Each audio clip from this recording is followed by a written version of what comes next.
Alors bonjour tout le monde, bienvenue. La semaine dernière, on vous a posé la question, si vous aviez l'opportunité d'adresser une question à la PDG du CIS de l'Outaouais, quelle serait-elle? Alors, Mme Filion, dans son horaire très chargé, a trouvé important de prendre le moment pour répondre à quelques questions. Donc, on est en présence avec elle aujourd'hui pour répondre aux questions de certaines personnes qui nous ont adressées.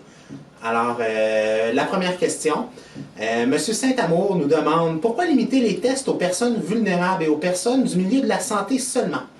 Il n'est pas étonnant d'avoir si peu de cas confirmés en Outaouais avec toutes ces limitations?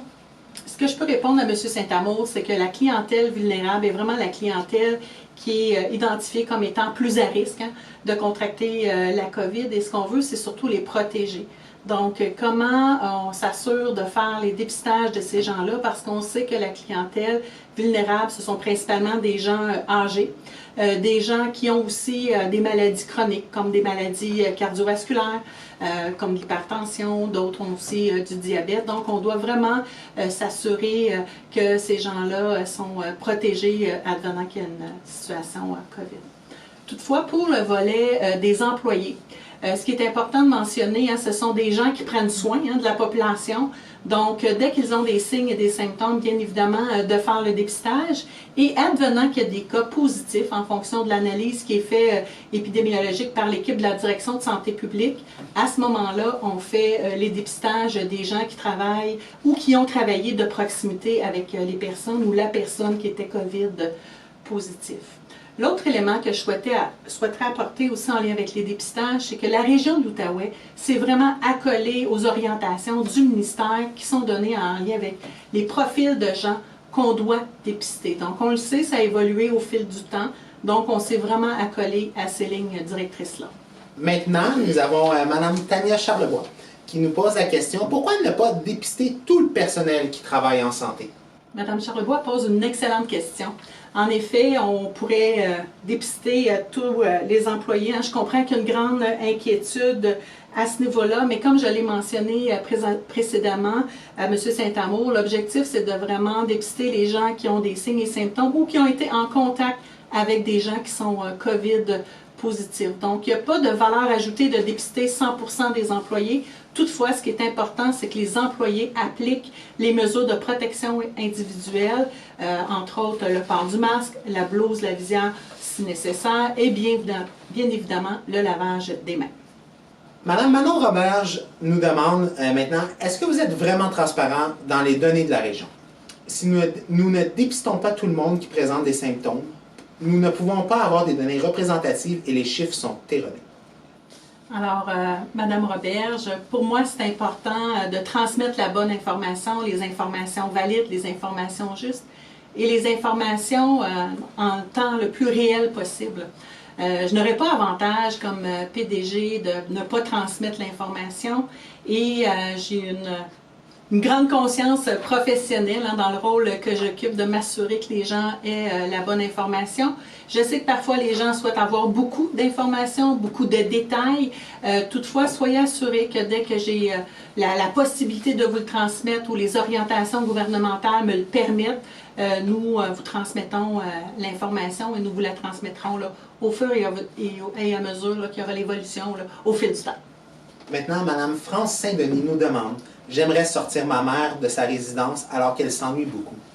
Y a-t-il moyen de sortir et de la tester à son retour, en plus de lui imposer un confinement? » Alors, Mme Saint-Denis, je comprends grandement votre préoccupation, puis votre grand souci de vous occuper de votre mère, de la désennuyer, d'avoir de ces nouvelles encore de façon plus proche. Pour avoir justement un échange, on a déployé entre autres les téléphones cellulaires, les iPads, qui permet justement d'avoir un échange avec vous comme proche, comme personne importante dans la vie de ces gens-là. C'est sûr que ça ne remplace pas un câlin, une présence humaine, j'en suis tout à fait consciente de ça. Toutefois, pour moi, ce qui est important, c'est qu'on s'assure de protéger nos personnes âgées. Je l'ai mentionné au début, nos personnes âgées sont des gens vulnérables. Il faut éviter de faire entrer plusieurs personnes différentes dans nos centres d'hébergement. Ça se passe bien dans la région d'Outaouais au niveau de nos CHSLD. Je souhaite que ça continue comme ça. Donc, je suis de tout cœur avec vous. Je comprends très bien la situation. Donc, on doit garder la situation comme elle est en ce moment. Je vous remercie pour votre grande compréhension parce que je sais que c'est pas facile. Maintenant, Mme Marie-Ève Jolin nous demande, est-ce qu'il y a des enfants qui sont hospitalisés en mauvais état à la maison ou à l'hôpital? Alors, la bonne nouvelle dans la région d'Outaouais, c'est que nous n'avons pas d'enfant qui est malade ou affecté par la COVID-19. C'est vraiment une excellente nouvelle. Advenant qu'il y ait un enfant, un jeune qui aurait besoin d'être hospitalisé parce que sa condition de santé le requiert, il serait à ce moment-là hospitalisé dans la région de Montréal. Donc, nous n'avons pas eu, vous le savez, et j'en ai parlé à plusieurs reprises à différents moments, nous avons eu différentes désignations, quand on parle de désignation pour nos différentes cliniques, désignation pour l'unité d'hospitalisation, de soins intensifs, de médecine. On a eu une désignation, entre autres, pour l'obstétrique, que nos mamans puissent accoucher dans la région qui sont COVID positifs. Toutefois, pour le volet pédiatrique, étant donné qu'il y a peu de probabilités, en ce moment, la situation peut évoluer. Donc, les jeunes qui auraient besoin d'être hospitalisés seraient à ce moment-là dirigés vers Montréal. Maintenant, Mme Emily Rowe nous demande, est-ce qu'il y a une réflexion d'entamer un retour progressif des accompagnantes à la naissance auprès des couples à l'hôpital ou à la maison de naissance? Peut-être même avec certains critères comme le port de masque pour les personnes qui accompagnent. Alors, Madame Rowe, ce que je répondrais à votre question, c'est que les futures mamans ont droit à une personne proche qui peut les accompagner dans ce moment heureux. Ce qu'il faut éviter, c'est d'avoir justement un regroupement de plusieurs personnes parce qu'on sait que c'est un moment heureux, c'est un moment qu'on veut vivre avec nos proches, notre famille et tout ça. Donc, une seule personne, justement, est acceptée comme accompagnateur avec vous ou future maman, parce que notre souci, c'est de vous protéger dans notre milieu, souci aussi de protéger nos employés, donc on doit vraiment diminuer le nombre de personnes qui circulent dans nos différents milieux, donc de là justement le contrôle qui est mis en place à ce niveau-là. Donc je vous remercie grandement pour votre compréhension, puis bien évidemment, dès qu'il y aura des modifications au niveau des consignes, on se fera un plaisir d'informer la population dans les meilleurs délais. Madame Caroline Gagnon nous demande, il y a un gros manque d'équipement pour le personnel. Est-ce que vous allez en recevoir bientôt pour mieux protéger les membres du personnel? Alors, Madame Gagnon, votre question est fort pertinente. Vous le savez, depuis le début de la crise, de la pandémie, on parle beaucoup d'équipements de protection individuelle. On a parlé longtemps de masques, des différents masques. Vous êtes tous devenus des experts au niveau des différents masques dans le réseau de la santé et des services sociaux. Donc, que ce soit les visières, que ce soit les blouses et tout ça. Je vous dirais que nous avons en ce moment une disponibilité adéquate des équipements pour le personnel. Je vais reprendre, comme je l'ai mentionné à plusieurs reprises dans différents points de presse, bien évidemment, on n'est pas en abondance. Ce qu'on demande aux employés, c'est justement d'en faire une utilisation judicieuse, de bien évidemment, pour se protéger et vous protéger, mais de s'assurer de faire le changement, exemple, du port du masque. Et il y a une technique aussi pour porter le masque, donc s'assurer aussi que tout le monde porte le masque adéquatement. Donc, on a en ce moment les équipements nécessaires. Les défis sont quand même présents. On suit quotidiennement nos inventaires dans nos entrepôts pour justement éviter qu'on ait un bris au niveau de la disponibilité de nos équipements. Ce que j'ajouterais aussi, parce que le contexte de la COVID nous a amené à revoir aussi toutes nos façons de faire et surtout notre grande collaboration inter-CIS et CIUS. Et je vous dirais, au cours des dernières semaines, on a eu justement à faire différents appels à tous. Différents CIS et CIUS nous ont interpellés parfois pour du prêt d'équipement et nous, parfois, on a fait la même chose. Donc, je vous dirais que tout le monde a le souci d'avoir la disponibilité de nos équipements pour nos employés, pour nos patients, nos résidents. Donc, on met tout en place pour s'assurer de ne pas avoir de rupture de stock, comme on dit.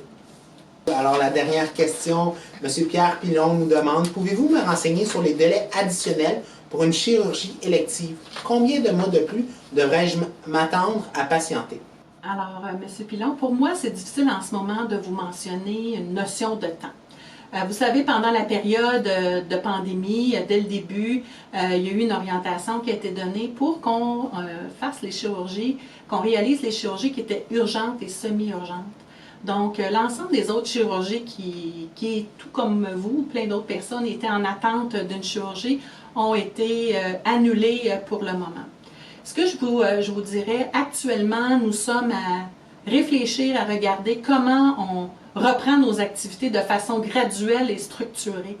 Donc, on a mis en place un comité de travail qui est composé de plusieurs personnes, dont nos experts médicaux, qui font justement l'analyse de comment on peut reprendre nos activités dans le contexte de la COVID. Bien évidemment, on va adapter notre capacité, exemple, de faire plus de chirurgie en fonction de la situation et l'évolution de la pandémie. Donc, dans ce contexte-là, pour moi, c'est très difficile de vous dire combien de temps, combien de semaines, combien de mois, mais sachez que le CIS de l'Outaouais est déjà en action pour être en mesure de regarder comment on peut reprendre les activités tranquillement vers un fonctionnement d'activité plus normal.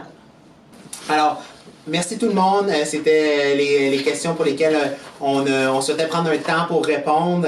Donc, Mme Filion, est-ce que vous avez un dernier mot à dire là, à la population? Donc, certainement, ce que je souhaite mentionner à la population, c'est que les employés, les médecins, les bénévoles, tout le monde est vraiment mobilisé à donner des soins et services à la population, des soins et services de qualité. Les gens ont un grand souci du travail qu'ils réalisent quotidiennement. Vous savez, le contexte de la COVID a fait émerger des équipes de travail qui font un travail extraordinaire. On a des choses qui se font vraiment de façon exceptionnelle, puis c'est vraiment à le souligner. Pour moi, c'est une grande marque de confiance de voir comment les employés sont solidaires et qu'ils veulent justement répondre aux besoins de la population dans le contexte de la COVID. Donc, merci de faire confiance au CIS de l'Outaouais et on met tout en œuvre pour être en mesure de répondre aux besoins de la population. Alors, je vous en remercie. Prenez soin de vous, respectez les consignes de distanciation sociale, les différentes consignes qui sont données et qui évolueront au fil du temps et tout va bien aller dans la région de l'Outaouais. Je vous remercie.